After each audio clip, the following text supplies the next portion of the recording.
ښه راځو بسم الله الرحمن الرحیم فایل منیو ته په فایل کې موږ تاسو مخکې په ډېرو زیاتو پروګرامونو کې ورسره اشنا سوي چې فایل منیو معمولا هغه فایل چې موږ خلاص کړی وي کوم ډاکومنټ چې موږ خلاص کړی وي د هغه سره سرکار دی د هغه پر مثال یا ثبتول راخلاصول بندول ټوله همدا خبرې موږ په فایل منیو کې لرو. اوله واره نیو لرو. نیو په لومړی چې کله موږ تاسو کورل ډرا شروع کوله موږ پر هغه باندې بحث وکړو چې موږ یو نوې صفحه جوړه کړو. اوس تاسو نوې صفحه جوړه کړې ده که پر نیو باندې کلیک وکړئ کومې اندازې چې تا مخکې په نیو کې ورکړې وې په هماغه اندازه سره تاسو ته یو نوی ډاکومنټ جوړوي چې دلته جوړوي یو نوی ډاکومنټ جوړوي. اوس نوی ډاکومنټ پراخوالی او جګوالی عمودي ډول فوقي ډول ته تاسو کولی شئ لیفټ څه وکړئ معلومه کړئ. تر همدې ځایه پورې موږ تاسو په اوله ورځ ویلي وه خو اوس راځو دغه نور یو څه اضافه اپشن دي پر دې باندې هم څه خبرې کوو. ښه صفحه لرم دلته تاسو ته وایي چې د آل پیج او بل کرنټ پیج لرو. که چیرې مو دلته موږ څو صفحې درلودلې اوس د دې صفحې اندازه چې د 10 سانتي متره یې پراخوالی دی او 60 سانتي متره یې جګوالی دی همدغه اندازه یې ده هغه پراخوالی سو او دا یې جګوالی سو. اوس زه غواړم چې د دې پراخوالي جګوالي تغیر راولم دلې کلیک ورباندې کوم یا دلې هغه اندازه وتغیروم عمودي ډول یا په پوکي ډول دا صفحه غواړو. اوس دلته که چیرې موږ 2 یا 3 صفحې ولرو پر مثال دا یوه صفحه ده راځم بله کلیک کوم دا بله صفحه ده په دې کې به داسې پولیګان ترسیم کو کلیک کوم یو بله صفحه هم ترسیموم په دې کې به یو دایره ترسیم کو. موږ څو صفحې لرو اوس 3 صفحې لرو. زه راځم ورته وایم د صفحې اندازه تغیروم د صفحې اندازه اوس تغیریږي نه تغیریږي. موږ ولې پراپرټي بار چې د پراپرټي بار یا پراپرټي شیټ د هغه ابجیکټ لپاره چې موږ انتخاب کړي اوس موږ یوازې شیپ انتخاب کړی پر صفحه باندې به کلیک وکړو اوس پراپرټي بار انتخاب شو پراپرټي انتخاب شو. اوس دلته آل پیج یعنې دلته کوم چیر په اندازه کې تغیرات راوستله په ټولو صفحو کې د هماغه تغیر راځي. اوس ګوره څو سانتي متره پراخوال دی 10 سانتي متره 6 سانتي متره جګوال دی زه ورته وایم چې جګوال دی راکم سي 15 سانتي متره ته. اوس ګوره په دې صفحه کې خو تغیر شو په دې بله صفحه کې تغیر شوی دی په دې بله صفحه کې هم تغیر شوی په ټولو صفحو کې تغیر شوی دی. او کوم چیر کرنټ پیج انتخاب کړی بیا که چیرې تاسو اندازه تغیر کړئ یوازې په اوسنۍ صفحه کې تغیریږي. راځم دغه صفحه به 10 سانتي متره غټه کړم دا بله صفحه ورسره غټه شوې ده نه ده غټه شوې هغه جلا اندازه لري. یونټ خو تاسو پیج نشته اندازهګیري تاسو په سانتي متر سره کوئ په ملي متر په څیز سره هغه تاسو د لیفټ انتخابوئ چې په څیز سره تاسو اندازه کوئ. د هغه څخه وروسته پسې نج ډسټنس څه وایي کله چې تاسو یو ابجیکټ انتخاب کړئ ګورئ تاسو چې د انتقالوي سلیکټ ټول راخلئ یا موو ټول راخلئ د کلیک ورباندې نسته یوه ځای څخه اوبه ځای نه انتقالوئ او تاسو کولی شئ د ایرو کې په واسطه هم د څپو کې انتقال کړئ. ایرو کې که راستۍ خواته وي ګوره راستۍ خواته لږ لږ انتقالیږي او که لوړې خواته کلیک کوئ لوړې خواته لږ لږ انتقالیږي. اوس دلته وایي که چیرې تاسو یو وار یو بټن کښېکاږئ ایرو کې څخه دی په یو وار څونه واحد یا څونه اندازه ولاړ شي اوس څونه اندازه ځي 0.025 سانتي متره زه ورته په یوه وار دي مکمل 1 سانتي متر ولاړ شي. څو سانتي متر ولاړ شي یو ګورم اوس که راسته بټن وم څو سانتي متر ولاړئ یو سانتي متر ځي څونه سانتي متر ځي یو که لوړې خواته هم یو څو سانتي متر ځي یو سانتي متر ځي. او که نت ډسټنس تاسو کم کړئ پر مثال ځم 0.01 اوس ګوره مخکې به 1 سانتي متر دی اوس که ایرو کې کار وکړو ډېر کم اندازه سره دی حرکت کوي یا ځي ځکه نت ډسټنس موږ څه وکړئ کم وکړو. پسې د هغه څخه وروسته ډپلیکیټ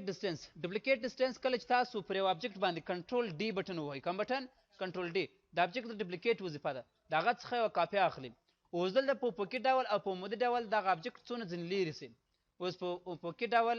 0.35 سانتي متره او په عمودي ډول 0.353 سانتي متره.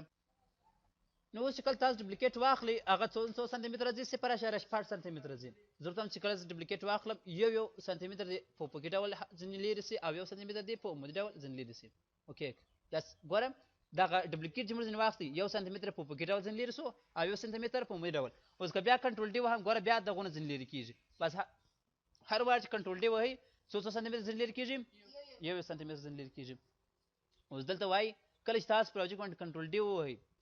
نو دی څو واحد ځینې لرې شي اوس څو سانتي متر ځي 1 سانتي متر. زه ورته وایم د ایکس محور باندې 0 سانتي متر او د واي محور باندې ورته وایم چې 2 سانتي متر. اوس تاسو وګورئ کنټرول ډي د واي محور باندې 2 سانتي متر د ایکس محور باندې 0 سانتي متر د ایکس محور باندې هیڅ حرکت نه لري. یا ورته وایم چې د ایکس محور باندې دی د واي محور باندې 0 سي او د ایکس محور باندې بیا څو سانتي متر سي 15 سانتي متر سي. اوس کنټرول ډي څو سانتي متر ځینې لرې کېږي 15 سانتي متر ځینې لرې کېږي. کوم پوښتنه خو نه سبق کېږي. د هغه څخه وروسته پسې وایي ټریټ آل ابجیکټ از فیلډ. ګورئ دلته یو ابجیکټ چې کله موږ جوړ کړو پر مثال راځم یو مستطیل جوړوم همدغه مستطیل جوړوم آیا د مستطیل دغه دننه رنګ موږ کړی دی نه دی ورکړی بارډر ته موږ رنګ ورکړی دی دا نه چې ورکړی مې تور رنګ دی وایه باید تور رنګ لري بارډر خیالي رنګ لري تور رنګ خو فل رنګ نه لري اوس ګوره که زه د ابجیکټ پر دې مابینس باندې کلیک وکړم دغه ابجیکټ انتخابېږي دی داسې فکر کوي لکه د ابجیکټ چې ډک کړي کورل ډاټ سره کم فکر کوي لکه د ابجیکټ ډک کړي که چیرې دا ټیک مارک تاسو کړی که چیرې په دغه خالي ساحه باندې تاسو کلیک وکړئ دی دا فکر کوي د ابجیکټ لکه ډک شي او که چیرې ټیک مارک نشته کوي بیا دلته کلیک ونیسئ ابجیکټ انتخابېږي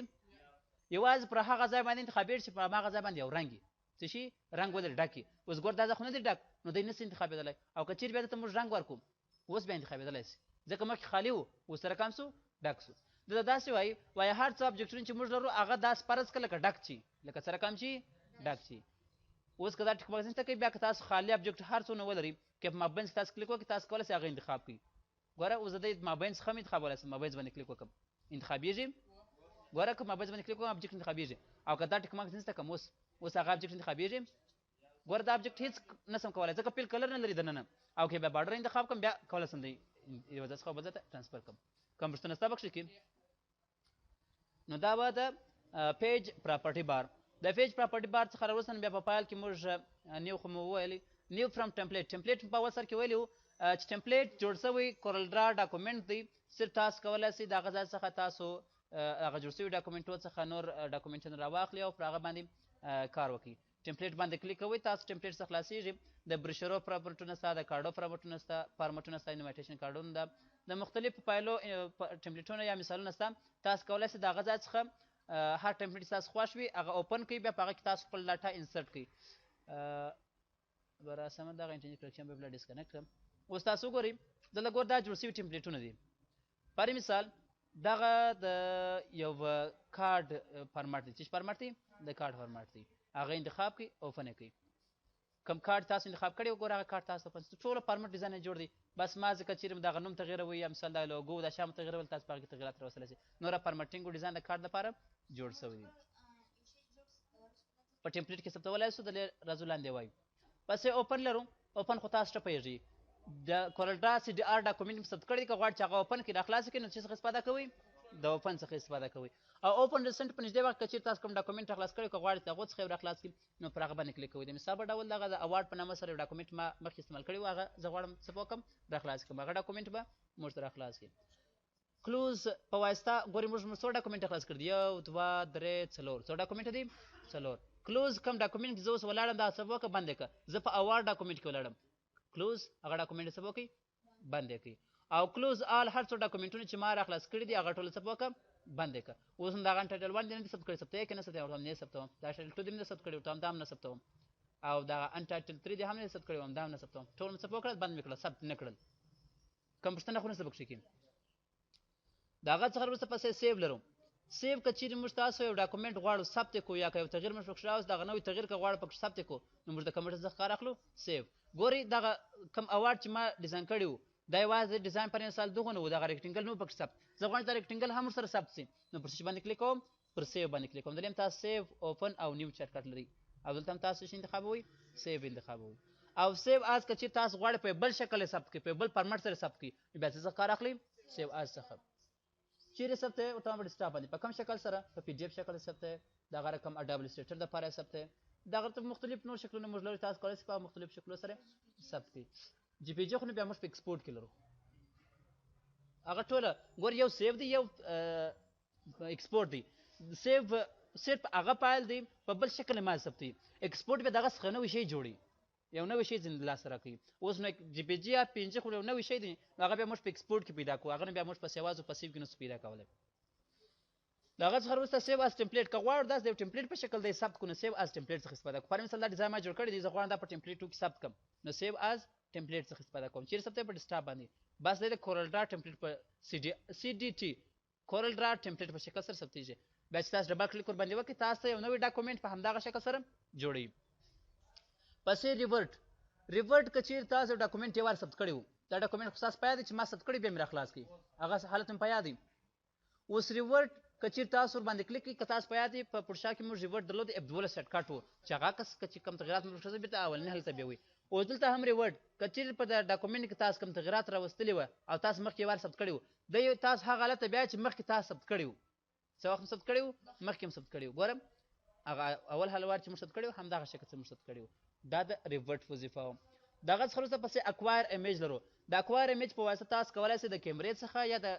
پرنټر د سکینر څخه یو عکس یا ډاکومنټ راوړئ چې څخه د سکینر څخه او بیا هم د کیمرې څخه تاسو یو عکس یا یو فایل د هغه ځای څخه تاسو کولی شئ راوړئ د اکوایر امیج په واسطه د هغه څخه وروسته پسې سرچ کانټینټ که چیرې غواړئ تاسو په یو ټولو په یو شي پسې دلې وګرځئ نو سرچ کانټینټ باندې کلیک کوئ دلې په ډیسکټاپ باندې ګرځئ په کورل ډرا کې هم دلې ګرځېدلی شئ پر مثال یو عکس په کار دلې پسې ګرځئ سرچ وهئ دلته تاسو په فایل پسې ګرځئ هغه فایل چې پیدا کړئ بیا تاسو کولی شئ هغه په اتوماتیک ډول د ډرګ د لارې راواخلئ او دلې سپو کې کښېږدئ دا رقم چې حال فایل تاسو پیدا کړئ هغه راخلئ او پر همدې ځای باندې ایږدئ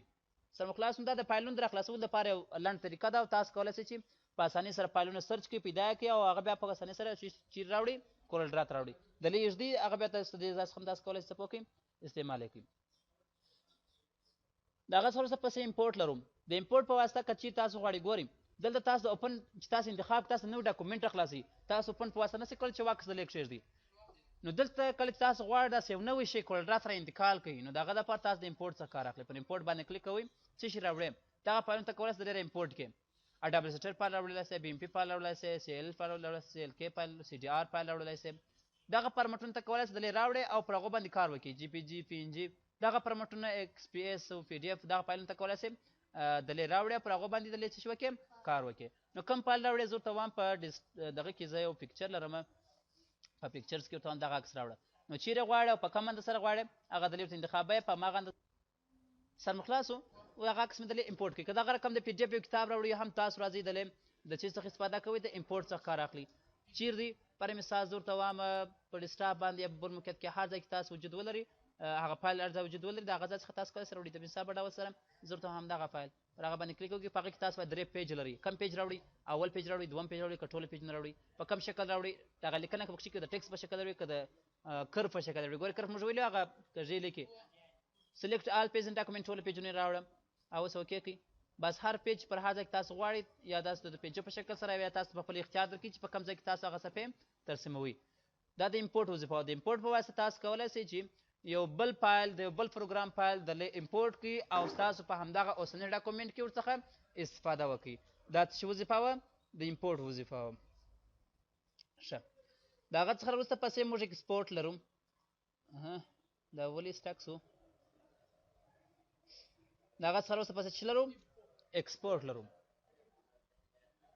امپورټ صرف فایلونه ته امپورټوي او د اکسپورټ په واسطه کولی شئ فایلونه په نوي بڼه سره په نوي شکل سره یو نوی شی څه وکړو ځینې جوړ یې کړو د شي څخه د اکسپورټ څخه د مثال په ډول تلې مې داسې یو ابجکټ ترسیم کړي نو اکسپورټ باندې کلیک کوم اوس دلته په کوم فارمټ ته ثبتوي دغه فارمټونو سره ته کولی شئ د څه په اکسپورټ یې کړئ په جي پي جي شکل سره پي ان جي شکل سره زه ورته وایم زه په کوم شکل ثبتوم پي ان جي فورډیبل نیټورک ګرافکس په شکل سره پر کوم ځای کې ورته وایم په ډیسکټاپ باندې اکسپورټ یې کړئ چې کله اکسپورټ کړئ هماغه فایل به دلې څه پسوي ثبت شوي سرمخلاصو دا د اکسپورټ وظیفه ده څه شي وظیفه اکسپورټ هغه فایل مو دلې اکسپورټ کړئ پورټیبل نیټورک ګرافکس په شکل سره او دغه څخه وروسته اکسپورټ پور که چې تاسو غواړئ د مشخصې دپاره مثال د اپس د پروګرامونو دپاره ورډ ایکسل د دې دپاره یو شی اکسپورټ کړئ د انټرنیټ دپاره او بیا هم دا ایچ ټي ام ایل او انټرنیټ ویب او انټرنیټ فرق نه سره لري دواړه تقریبا سره یو رقم دي که غواړئ تاسو دغه ځای دپاره یو ډاکومنټ اکسپورټ کړئ د هغه دپاره د اکسپورټو څخه کار اخلئ نور فرق یې نشته دغه اکسپورټ سره صرف په دې کې فرق دا دی چې دغه کوالټي او دغه د ده هغه ریزولوشن ټوله د هغه مطابق تاسو اتوماتیک جوړوي او سینټ په واسطه تاسو کولی شئ ډیسکټاپ ته واستوئ دغه خپل ډاکومنټ په بلوتوث کې واستوئ ډاکومنټس ته واستوئ په فاکس کې واستوئ په ایمیل کې واستوئ یا په میل کې واستوئ او دغه څخه وروسته پبلش پی ډي اف که چیرې غواړئ د خپل همدغه ډاکومنټ څخه ډایرکټ پی ډي اف فایل جوړ کړئ نو چې څه استفاده کوئ پبلش ټو پی ډي اف او دغه څخه وروسته پبلش ټو پیج ټو کانسپټ شیر کانسپټ شیر خپله داسې ده دا ډاکومنټونو د شیرولو یو نیټورک سیسټم دی چې په هغه کې تاسو کولی خپل ډاکومنټونه سره شیر کړئ په هغه کې یو بل لاسوهنه او ایډیټ وکړئ که غواړئ کانسپټ شیر ته د خپل ډاکومنټ شیر کړئ نو د کانسپټ شیر څخه استفاده کوئ نو انټرنیټ کنیکشن ډیټیکټډ پلیز چیک یور انټرنیټ سیټینګ اینډ ټرای اګین د هغه څخه راوروسته پسې پرنټ لرو پرنټ تاسو په ورډ او په ایکسل په ټولو پروګرامونو کې ول د پرنټ په واسطه کولی خپل ډاکومنټ څه وکړو پرنټ یې کوو او پرنټ پروي په واسطه مخکې له دې چې زموږ ډاکومنټ پرنټ سي وارې ماته ښکاره کړي چې په کوم شکل سره پرنټېږي او کلیکټ پر آوټپوټ پرنټ مرج او ډاکومنټ پراپرټیز خپل سره وګورئ او اگزیټ موږ دا د اگزیټ په واسطه کولای شو ډاکومنټ څخه ووځو او پرنټ مرج یو ډېره ښه موضوع ده چې سبا د خیره بیا پر دې باندې خبرې وکړو ډېر مهم درس دی په فایل منیو کې نو دا فایل منیو ټوله تکراري شیان وه یوازې یو څو محدود شیان پکښې نه وه سبا د خیره به پرنټ مرج باندې موږ کار وکړو هغه به زده کړو او ایډیټ منیو ته بیا وروسته داخل شو همدومره بس